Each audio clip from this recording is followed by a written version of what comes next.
Hey, we are celebrating Black History Month, and my guest today is from Asase Yaa Cultural Arts Foundation, right here on The Frequency.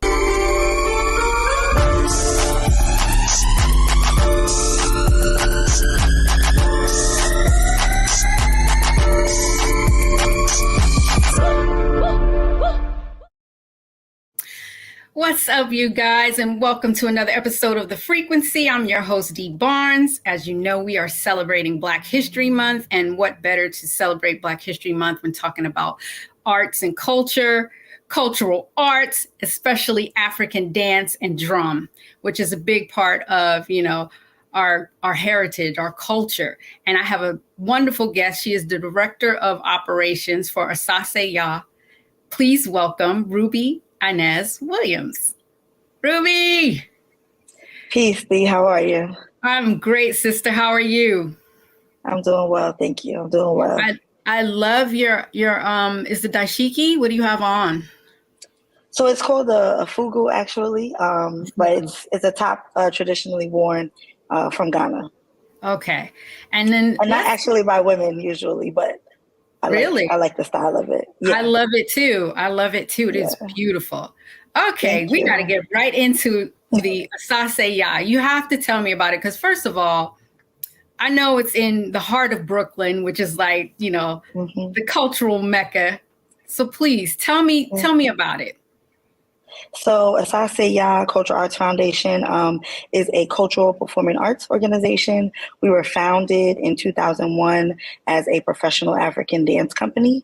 And from that point, we've kind of grown into a school of the arts, a summer arts camp, as well as in-school programming where we go into schools and provide arts and culture support within our community. See, I love that because I feel like a lot of things that are happening now today is we're not community based anymore. a lot of things are just, you know what I mean? Like the structure of that is just falling apart. So I love when there's something that which is within the community that people can go to. So you said you was started in 2001.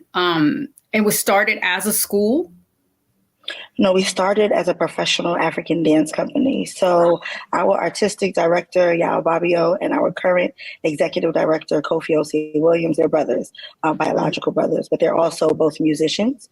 And so they started Asase Yaa African American Dance Theater, kind of really with a vision to be able to present and develop African dance and drumming at a wider scope.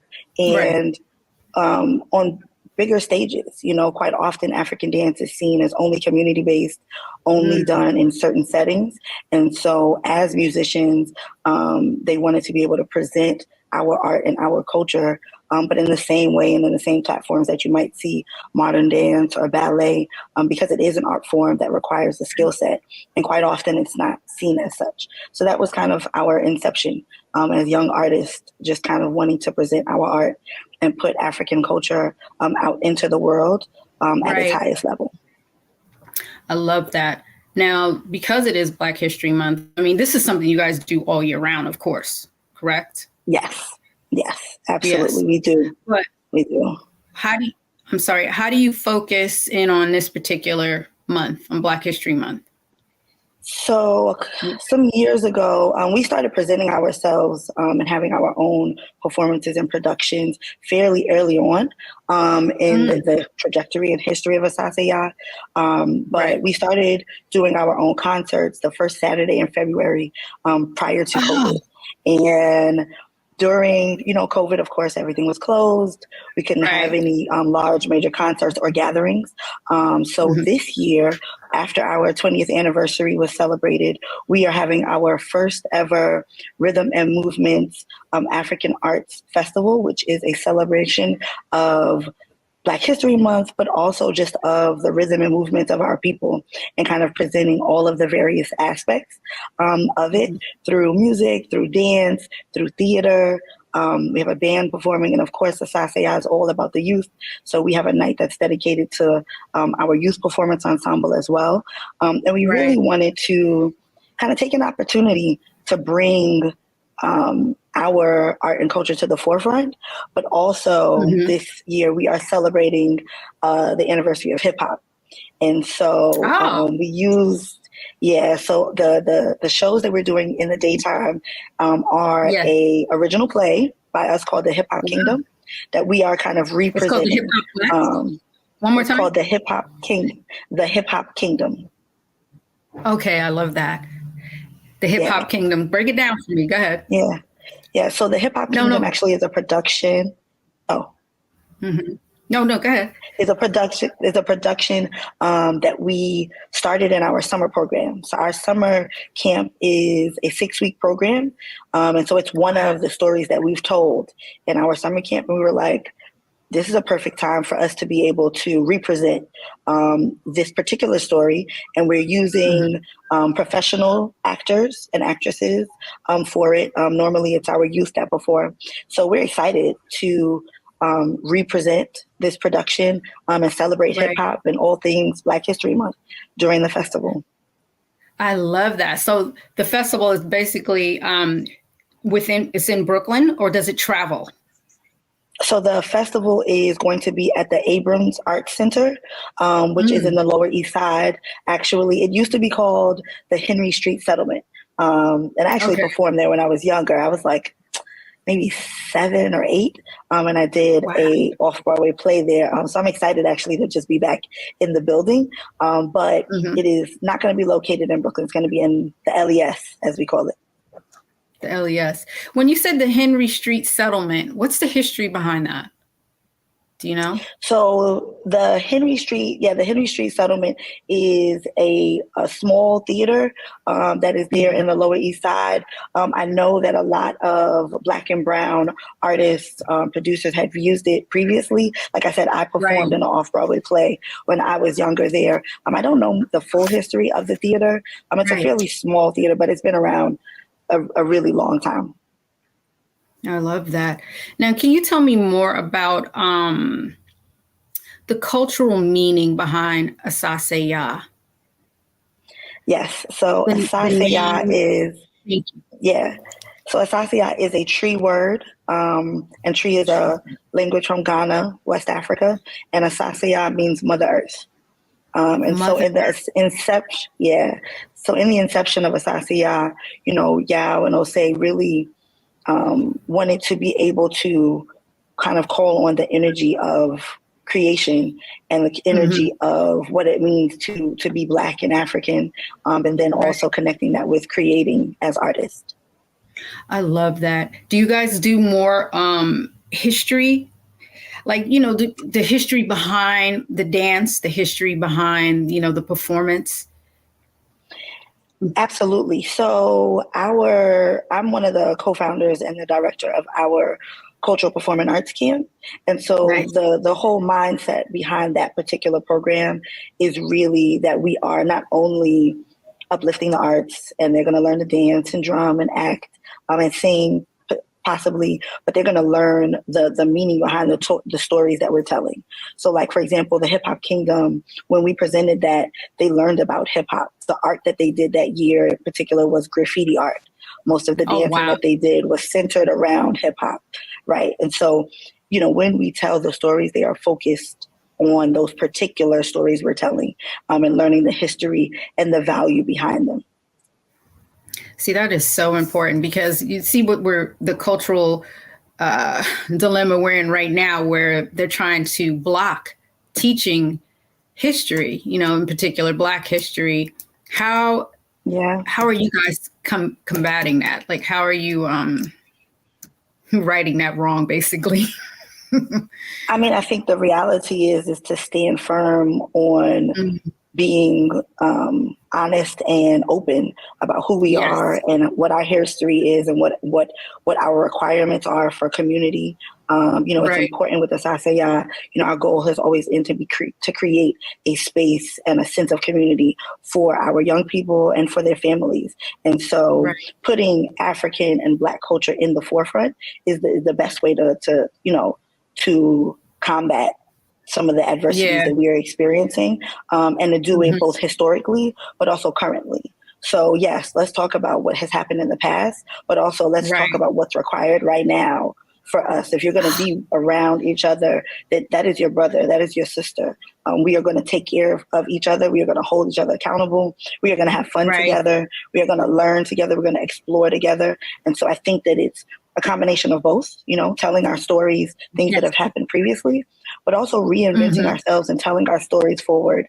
So even some of the ballets that our dance company presents, they are kind of a reinventing of telling our stories through performance. And so it's not Right. just a look backwards, but also an opportunity to kind of look forward.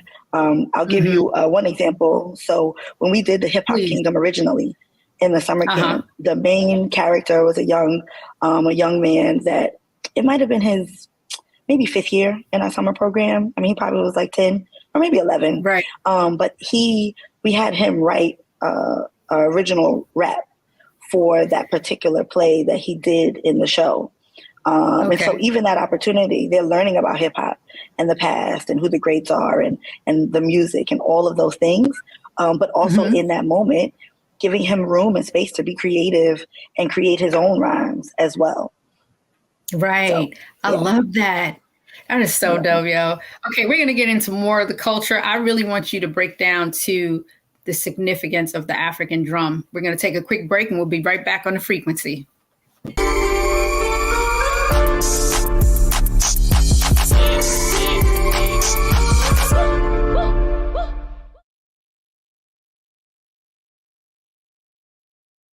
When you talk about Blackness and what happens in Black culture, we're about covering these things that matter to us, speaking to our issues and concerns. This is a genuine people-powered movement. A lot of stuff that we're not getting. You get it, and you spread the word. We wish to plead our own cause too long have others spoken for us. We cannot tell our own story if we can't pay for it. This is about covering us. Invest in Black-owned media. Your dollars matter. We don't have to keep asking them to cover our stuff. So please support us in what we do, folks. We want to hit 2,000 people, $50 this month, raise $100,000. We're behind 100,000, so we want to hit that. Y'all money makes this possible. Check some money orders. Go to P.O. Box 57196, Washington, D.C. 20037-0196. The Cash App is $RM Unfiltered. PayPal is R Martin Unfiltered. Venmo is RM Unfiltered. Zelle is Roland at RolandSMartin.com. Black Star Network is here. Oh, no punch! I'm real revolutionary right now. Thank you for being the voice of Black America. All momentum we have now, we have to keep this going. The video looks phenomenal. See, there's a difference between Black Star Network and Black-owned media and something like CNN. You can't be Black-owned media and be scared. It's time to be smart. Bring your eyeballs home. You dig?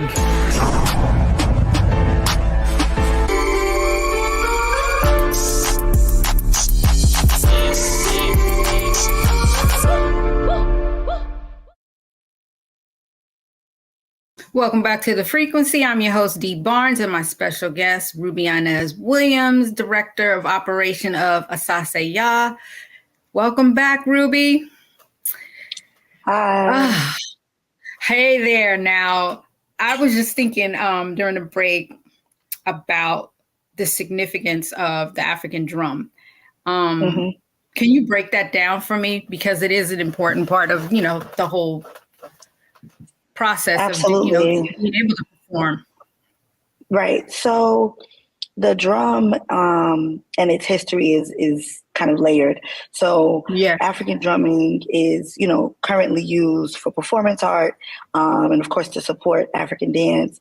But traditionally, drumming was used for communication and for us to be able to, even in a spiritual context, African drums were used. And so drums are not narrow or linear in their usage, nor are they linear in just the type of drums. There are millions of different types of African drums that you can find across the continent of Africa. In African dance, they are vital to the art form in the sense of starting the movement, ending the movement, changing the step. Right. They can dictate a change in mood. They can dictate a change in song. The rhythms speak to sometimes specific ceremonies that are done. It might be for a naming ceremony or a wedding or a funeral that are used only in a certain context. There are drums that are used only for a spiritual context and others that are only used secularly. In Asase Yaa, we use a plethora of different African orchestras. And diasporic orchestras as well. So they're not all just from the continent. Both Yao and Osei and the other musicians that are part of Asase Yaa have been studying, most of them since they were very, very young.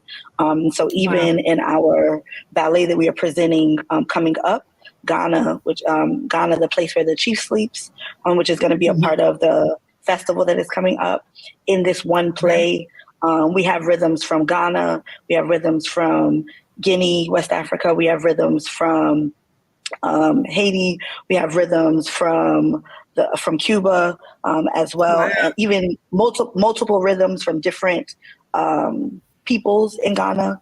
So the Ewe people, the Akan people. So so there's a variety of uses, but the importance and value of it is the heartbeat that it can kind of create.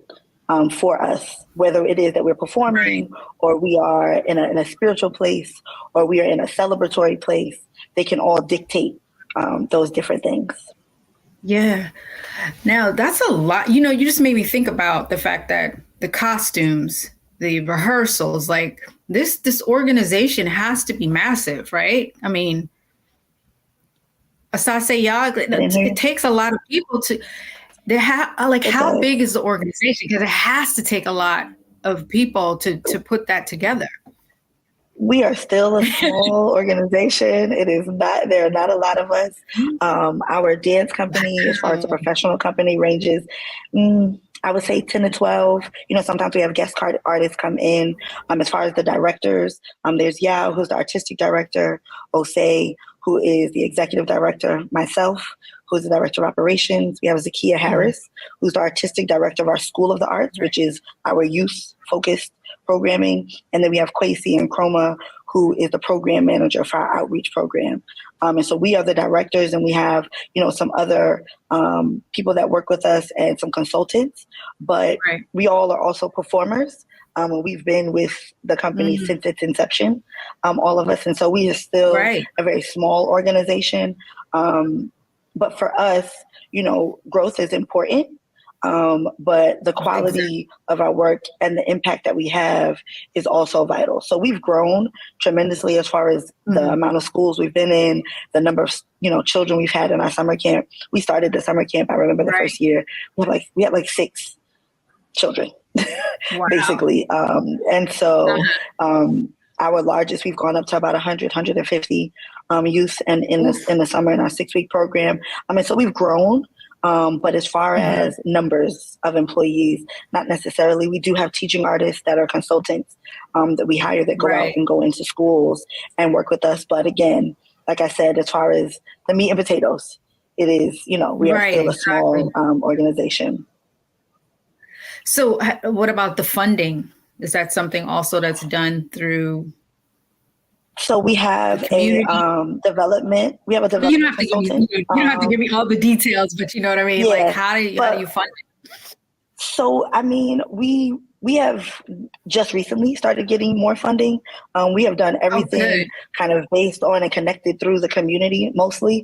And when I say more recently, the last maybe 5 to 7 years, everything else that we have done has been for us, by us, whether it be parents, our own pockets, parents, sending their children and paying for their tuition, schools seeing the value in the work that we're doing and deciding to bring us in. We've, been producing ourselves.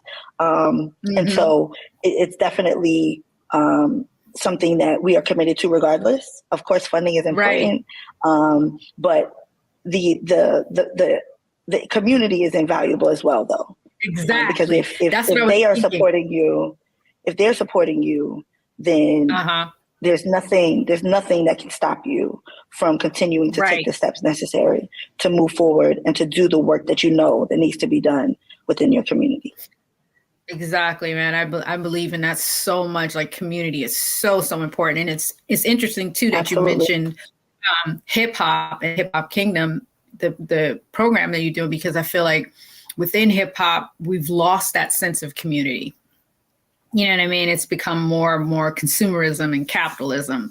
So I love that there's something there, you know what I mean? And I would love, I want to see right now. I'm like so excited. I want to see the Hip Hop Kingdom. I really do. I'm going to have to make my way there to New York for sure to see that. Just the name of it is inspiring. And you mentioned also too that you've been with how long have you been with Asase Yaa? Since 2002, when I graduated from college, actually. So basically since its inception. So did you start? Right, basically, because it started in 2001, correct? Mm-hmm. Yeah. Yes. So, okay, so did you start off as a performer? Yes. So I started dancing when I was like 4 or 5 years old. And when I first started with Asase Yaa, I was, a dancer, but we were just a performance company. We were not a nonprofit organization. We didn't have an in-school program. We literally were young artists, kind of committed to presenting African dancing and drumming, to the world. Mm-hmm. Yeah. That's amazing. So I want to know more about you and how you got involved with organization. So when you were in college, like what? Yeah. To guide me, to walk us through that, because I'm trying to picture you in college. What were you studying? Did you grow up in Brooklyn? Like, what's the tea? I did. So I was born in Oakland, California, but I was raised in Brooklyn, New York. And actually, Yao and Ose's mother was my teacher Oakland when I was is younger. the So I Brooklyn knew of them. California, Absolutely, it is. Absolutely, it is.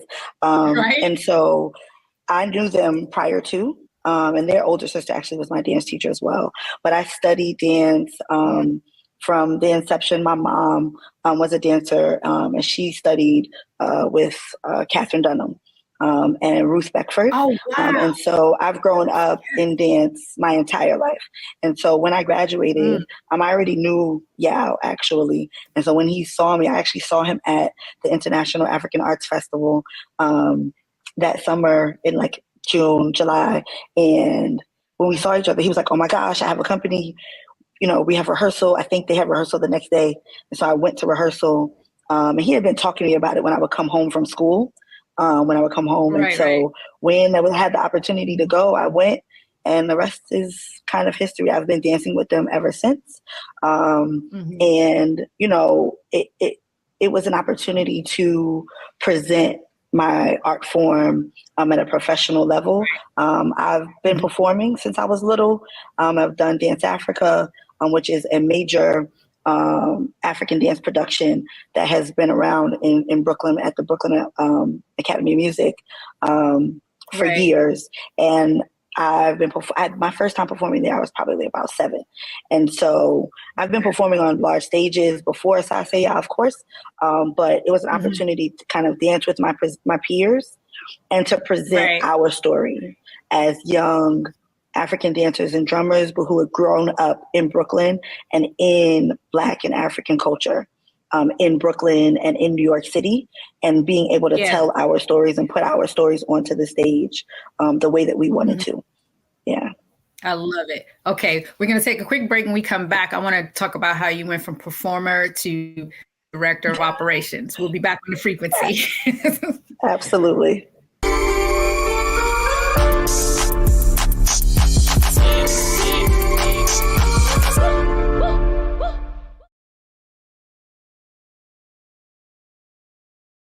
Hi, I'm Dr. Jackie Hood Martin, and I have a question for you. Ever feel as if your life is teetering and the weight and pressure of the world is consistently on your shoulders? Well, let me tell you, living a balanced life isn't easy. Join me each Tuesday on Black Star Network for a Balanced Life with Dr. Jackie.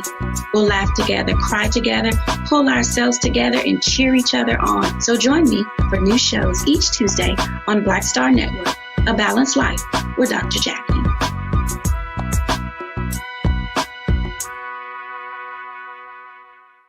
When you talk about blackness and what happens in Black culture, we're about covering these things that matter to us, speaking to our issues and concerns. This is a genuine people-powered movement. There's a lot of stuff that we're not getting. You get it, and you spread the word. We wish to plead our own cause.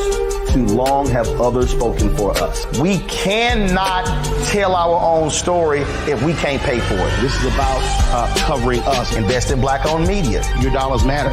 We don't have to keep asking them to cover our stuff. So please support us in what we do, folks. We want to hit 2,000 people, $50 this month, raise $100,000. We're behind 100,000, so we want to hit that. Y'all money makes this possible. Checks and money orders go to P.O. Box 57196, Washington, D.C. 20037-0196. The Cash App is $RM Unfiltered. PayPal is R Martin Unfiltered. Venmo is RM Unfiltered. Zelle is Roland at RolandSMartin.com.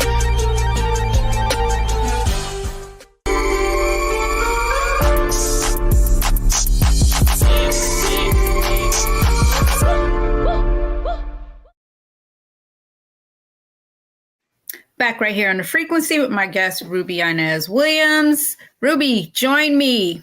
Okay, we were just talking about, hey, we were just, my head is still swimming on the fact that you went from performer to director of operation. Please walk us through that process, because what I didn't catch when you said you were in college, I know you were studying dance, but that was your major. Was that what you wanted to do, to pursue? No. Go ahead.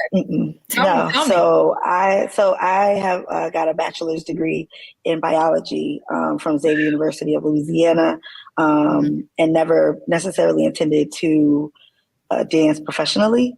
Wow. It's I tell people all the time it's my love and my happy place. Yeah, it's my passion. So always had a love for dance, but that was never really the goal as far as that's concerned. But I knew I wanted to continue to dance. In my life. And so that was always a part of what I wanted to do. When I got home from school, outside of starting to dance, I started to teach. And so with that in mind, as I came back home to Brooklyn, I realized that there was a void for a lot of our young people. And the void in particular I was seeing was in the summertime. That there were just not experiences. They didn't have much things to do or activities. And so that's how we started Asase Yaa Children's Arts Camp, which is our cultural performing arts program that runs for 6 weeks every summer.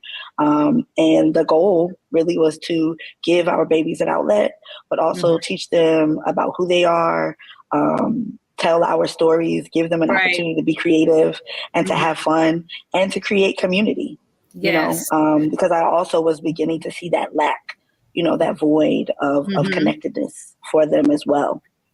I love that. And that step and us seeing the need for growth and seeing the need for having like a wider impact, we started to look at opportunities to form our nonprofit. And then that's how I went into the role of director of operations. I went back to school and got another degree in nonprofit leadership from Fordham University. And so, thank you. And so really being able to take our passion as artists, because that's where it all started, take that into how can we use these art forms, this creativity, this culture that we know and that we've all grown up in to be able to further our impact, further our reach, and do the work that we know that is needed in our community. What were some of the challenges with the children? Because I'm sure that they went there wanting to learn, wanting to know more about the culture, but it depends on really the children's background and what's going on in the household. Because I feel like there's not enough respect for Africa in our cultural history because we're not taught it. You know what I mean? Right. So I think that the children actually were very eager. That's good. I don't know that they really had any difficulty making a choice to kind of tap in. Of course, you have those who maybe socially, it's a new experience, or they're unaware of the, new words or new experiences or different things like that. But they were excited to learn about Mansa Musa and learn about Shaka Zulu and learn, you know what I mean? Or learn about the hip hop kingdom and who Salt and Pepper are and all of those things. So I think that we didn't really get a pushback in that way. I think that for some of them, that space of community outside of going to school, some of them just weren't familiar with like what that means and what that requires. And then also being confident, being comfortable, and being forward in their Blackness and their Africanness. I think for some of them that was familiar because that's the homes that they come from. And for some of them it wasn't, but for a lot of the parents, that's why they were coming to our program. Is because that's what their parents specifically were interested in, is them being, connected to their Black and Africanness. And I think that the wider scope of the difficulties, because, some of the children, were coming from homes where that wasn't necessarily what was promoted, and so it was a new experience. But we do our best to find ways to connect to every child. And so everyone gets an opportunity to be themselves and to present who they are and what they're excited about. And so I'll give an example. At our summer program, we do like a talent show in the first couple of days. And it just gives an opportunity for the children to share.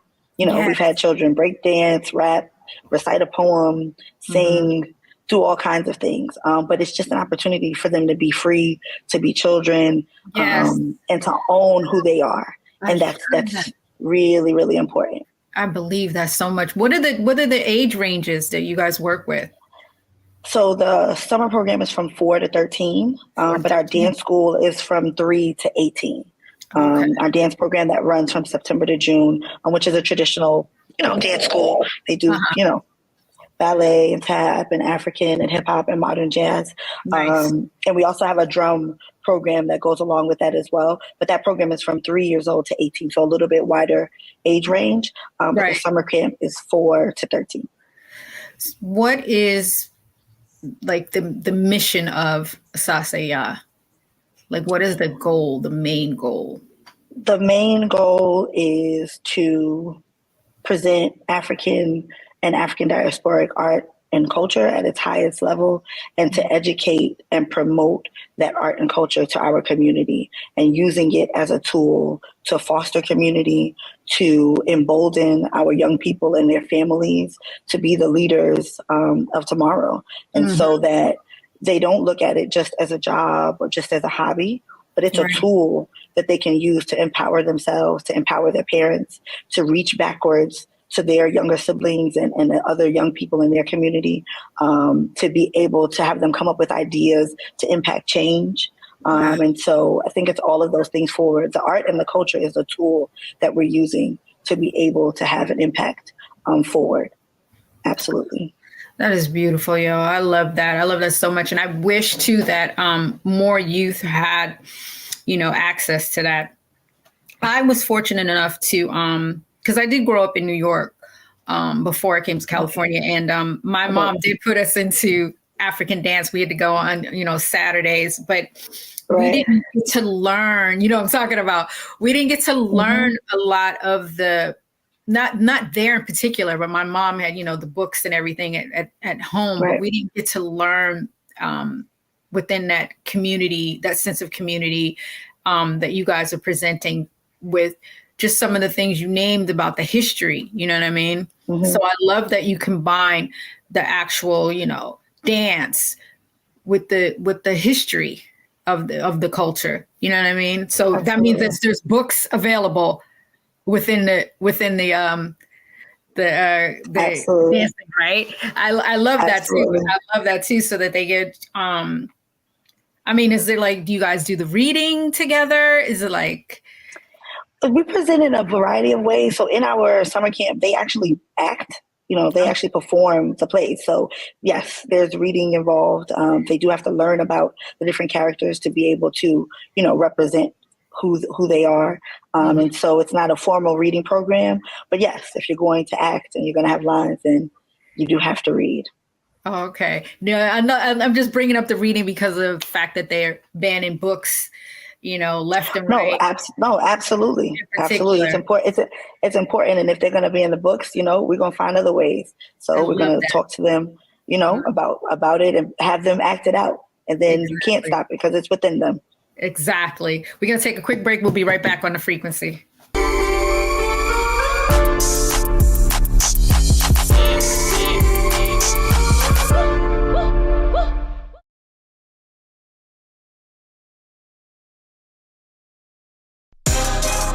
Peace, I'm Faraji Muhammad, host of The Culture. And brothers, we need to talk. There's been much discussion about the state of the Black man in our community, whether it's in politics, education, or in the home. My brothers, we are struggling to lead the way, which is why The Culture will be hosting the Black Men Summit, where we'll be redefining and celebrating Black manhood. This special series will kick off on the 28th anniversary of the historic Million Man March on Monday, October the 16th at 4 p.m. Eastern Time. I'll be talking to some of Black America's most prolific, dynamic, thought-provoking Black men activists, scholars, and leaders about our role, our power, and our future.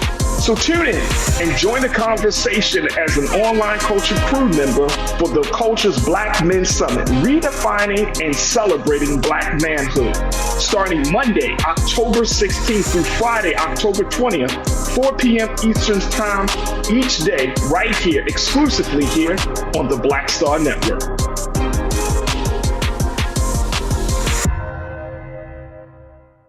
Folks, Black Star Network is here. Oh, no punches! I'm real revolutionary right now. Support this man, Black Media. He makes sure that our stories are told. Thank you for being the voice of Black America, Roland. Hey, Black, I love y'all. All momentum we have now, we have to keep this going. The video looks phenomenal. See, this difference between Black Star Network and Black-owned media and something like CNN. You can't be Black-owned media and be scared. It's time to be smart. Bring your eyeballs home. You dig?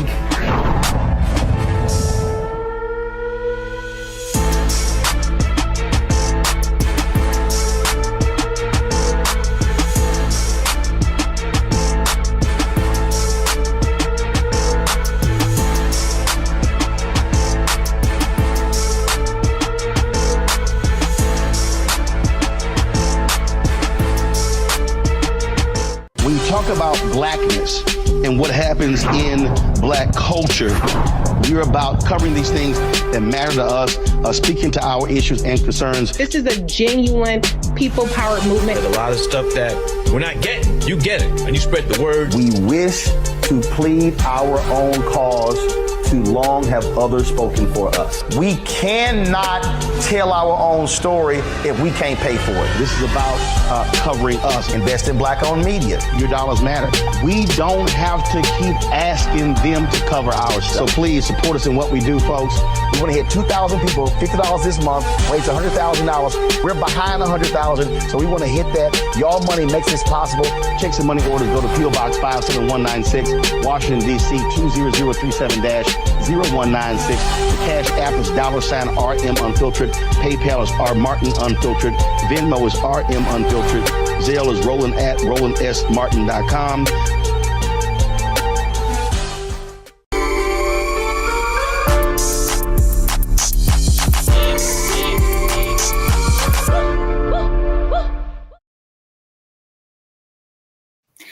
We're back right here on the frequency with my guest, Ruby Inez Williams. We're talking about Asase Yaa, the Cultural Arts Foundation. Ruby, please join me. I know we're almost out of time, but being that it is Black History Month, I really wanted to ask you, what does Black history mean to you? And I've been thinking about that myself. So Black history to me really is encompassing of our ingenuity forward. Mm-hmm. You know, I think that sometimes when we think about Black history, it's either one way or the other. It is history prior to us coming to the Americas, or it's only what's happening here. I think that we have to take all of it together. For me, I think that it is the full scope of who we are, and as Africans and as African Americans and as people of the diaspora, and all of those parts connected, and the way that we've been able to reach back, as they say, Sankofa, and bring those things from Africa forward and be able to utilize them as tools to help us to be able to persevere, help us to be able to create inventions, help us to be able to create new genres of art, help us to create whole communities post-slavery. You know what I mean? I think that Black history has to do with taking our history and looking at it and letting it embolden us to be able to continue to do that work forward, and not forgetting where we come from, but not just stopping there. Really looking at how we've used it, how we can continue to use it forward. You know, even our Rhythm and Movements Festival that we're doing, a part of us doing the festival is that we don't have to just do one day, and it's not just one day, that we can be able to present to our children, present about hip hop, but also in that same breath have an entire African dance performance, and in that same breath have an African jazz band perform, and in that same breath have our young people have a night to themselves to perform and to dance and to drum. And so bringing all of those things together is what I think is the importance and value of Black History Month, and that we have to use the history, right? But really it's the vision forward, and how are we going to take that history and take those steps forward for ourselves and for our community. Oh my God, you couldn't have put it better. I'm overwhelmed by the fact that the Cultural Arts Foundation and you guys have established is there still in the community and you're still doing the work. I just want to commend you on that, give you your flowers, your virtual flowers. Oh, thank you. Thank you. Thank you. No, thank you for what you're doing and the work that Asase Yaa is doing with the community. I wish that this was, all international, not international, but all over the country, in every little spot, every state, that there would be, every community really, that there would be something like that. I think it's very much needed, more now than ever before.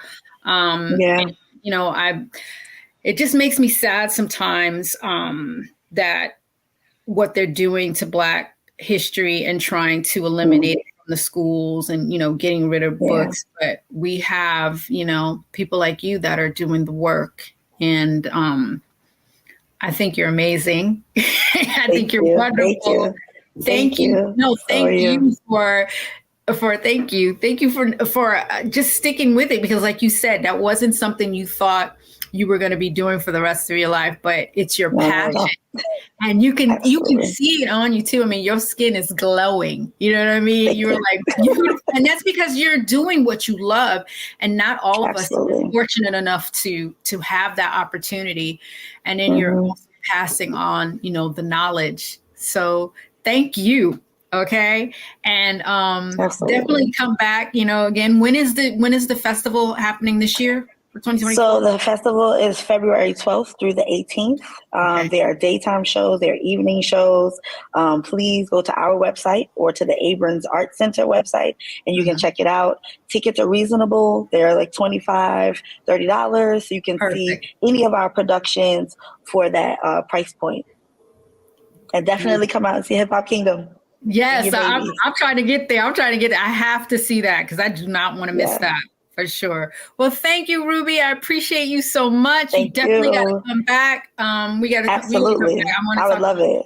Yeah, especially because I want to see Hip Hop Kingdom, and I really want to break that down. You know what I mean? Even though we're just coming off of the 50th anniversary of hip hop, but I still want to talk about how hip hop and African culture is really, it's more connected than people like to talk about. Yeah, than they really want to admit. So we got to break that down. That would be great. And you can bring some guests on if you want, and we can really talk. Absolutely, I will. That because you know the debate that's going on with that. Absolutely. All right. Absolutely. I appreciate you so much. Thank you for coming on The Frequency. You as well. I will catch Thank you for having me. Thank you. Bye. Bye. Well, like I told you, Black History Month, we're talking about, culture. And, I really want to thank my guest. She was incredible. And please support the Asase Yaa Cultural Arts Foundation. Catch you next time on The Frequency.